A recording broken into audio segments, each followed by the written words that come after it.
Banyak cara yang dapat kita tempuh guna menambah kecintaan sekaligus mengobati kerinduan kepada Nabi Muhammad SAW.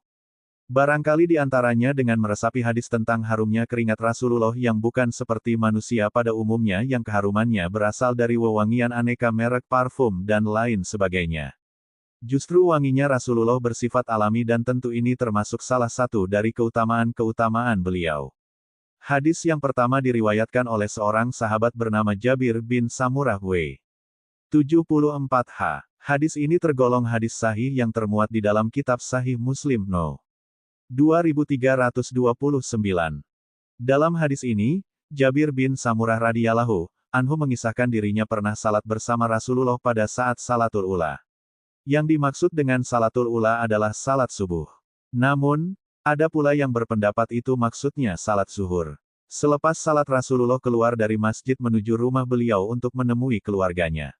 Jabir pun ikut membersamai Rasulullah. Lalu, ada sejumlah anak kecil menghampiri beliau. Lantas Rasulullah mengusap kedua pipi mereka satu-satu. Demikianlah potret kasih sayang dan kerendahan hati Rasulullah terhadap anak kecil. Tak luput, Jabir pun berkesempatan diusap kedua pipinya oleh Rasulullah. Karena itu, Jabir dapat merasakan akan kehangatan dan harumnya tangan mulia beliau. Saking harumnya, kata Jabir, seakan-akan Rasulullah baru saja mengeluarkan tangannya dari junahnya penjual minyak wangi. Untuk dimafhum bahwa dalam bahasa Arab, junah adalah semacam bakul atau wadah yang biasanya digunakan oleh penjual minyak wangi ketika menjajakan parfum dagangannya.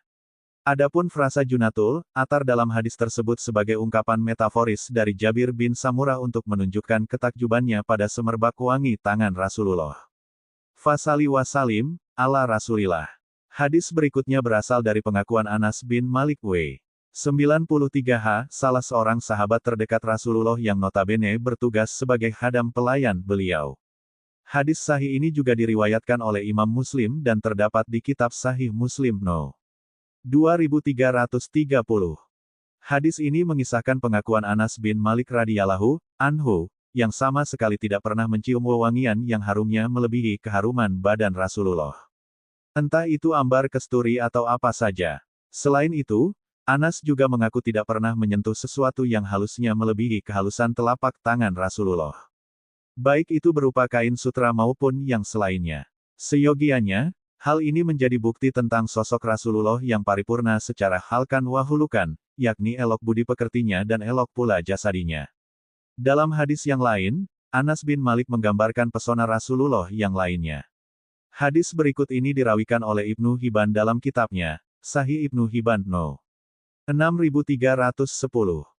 Di sini, Anas bin Malik mengisahkan bagaimana wajah Rasulullah yang senantiasa bersinar atau selalu tampak ceria, keringat beliau seumpama kilauan mutiara, dan manakala beliau berjalan, langkahnya tegap berayun temayun.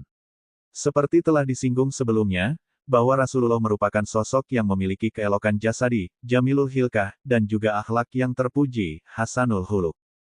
Itu sebabnya, para sahabat gemar sekali melukiskan sosok Rasulullah dengan beragam ungkapan dan metafor yang seindah-indahnya. Sebagaimana keindahan hakiki beliau yang digambarkan oleh Anas bin Malik dalam hadis yang ketiga ini. Fasali wasalim, ala Rasulillah. Hadis sahih yang terakhir, masih dari Anas bin Malik yang dikutip dari kitab Sahih Muslim No. 2331. Melalui hadis ini, Anas bin Malik bercerita tentang kunjungan Rasulullah ke rumahnya. Lalu, Rasulullah tidur kailulah tidur ataupun rehat yang dilakukan pada waktu siang, hingga kemudian beliau berkeringat. Tak lama berselang datanglah Ummu Sulaim, ibundanya Anas, dengan membawa sebuah botol. Dengan botol itu Ummu Sulaim mewadahi keringat Rasulullah. Sekonyong-konyong Rasul terjaga dan bertanya, "Wahai Ummu Sulaim, apa yang kamu lakukan ini?" Tanya beliau. Lantas Ummu Sulaim menjawab, "Ini keringat engkau yang kami tampung untuk kami kenakan sebagai wewangian kami, dan keringat engkau termasuk wewangian yang wanginya paling harum." Sebagai penutup, perlu ditegaskan di sini bahwa kisah-kisah tentang Rasulullah seperti halnya dalam keempat hadis di atas, bukanlah hal ahwal yang berlebihan. Malah sebaliknya, pesona dan kepribadian Rasulullah yang seutuhnya itu jauh melebihi dari apa yang dilukiskan di dalam hadis, sirah, dan lain sebagainya. Sesuai dengan syair gubahan Imam Al-Busairi dalam Qasidatu Al-Burdah di bawah ini. Asteris. Fansub ila zatihi masyita min syarafin wansub ila kodrihi masyita min isami. Maka lontarkan untuk Rasulullah, pujian apapun yang engkau suka. Letakkanlah pada diri Nabi, kemuliaan apapun yang engkau kehendaki. Lekatkanlah kepada martabat beliau, keagungan apapun yang engkau mau. Asteris. Fa'ina fatla rasulillahi laisa lahu asteris hadun fayuriba, anhu natikun bifami.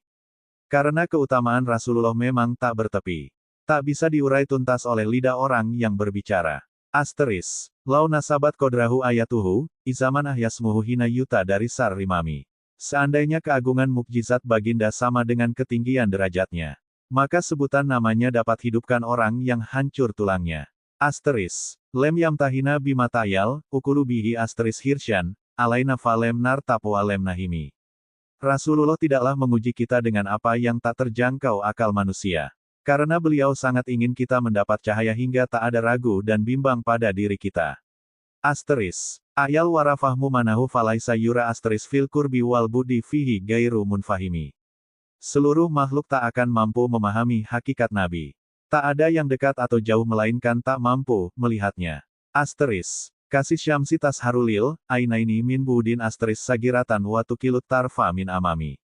Bagaikan matahari dari jauh tampak kecil pada kedua mata. Padahal mata tiada akan mampu bila berdekatan dengannya.